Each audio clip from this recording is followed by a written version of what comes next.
We spoke with Las Vegas's Wonder Woman of cheese here on More.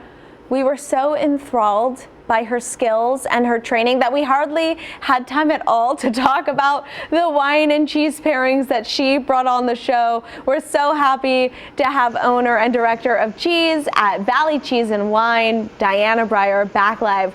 We promise this time to talk about your perfect pairings that you made up for Thanksgiving. Good morning.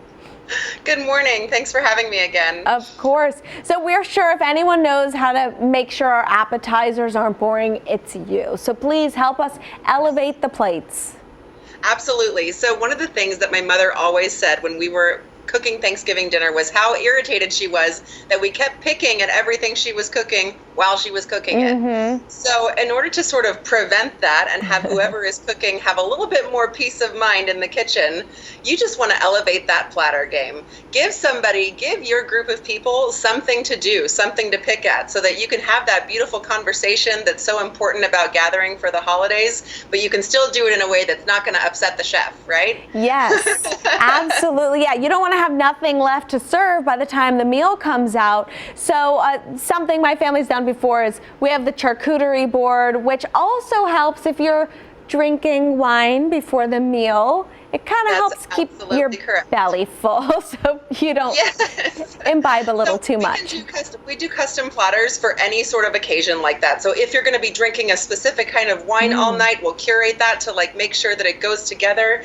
It'll give you something to pick at. You can start with some bubbly. It's always a good option to start with bubbly. Okay. So platters are a great option for that because we can pair them with the wines throughout the evening, or you can just have a beautiful experience of just having some wine and having some cheese right before your meal and having an excellent time with people. Wow, and those were so beautiful. Were those pictures of the charcuterie boards you guys put together there? Yes, so those are ours. So gorgeous. I love these. Those are definitely not the ones that I make. They don't look like that. Okay, what about the main feast? What do you recommend pairing throughout the meal with the traditional plates? So you've got a few options. Some people do, a savory turkey or a savory ham. Some people do honey ham.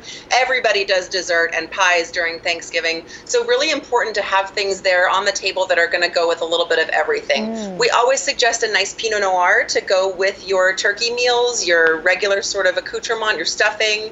And then we also recommend a little bit of an oaked Chardonnay, a hint of oak on that Chardonnay will satisfy the white wine drinkers without being too offensive to the pairing. And then you want to finish with something beautiful like a sauterne. I always like to start with bubbly, like we said, and finish with dessert wine.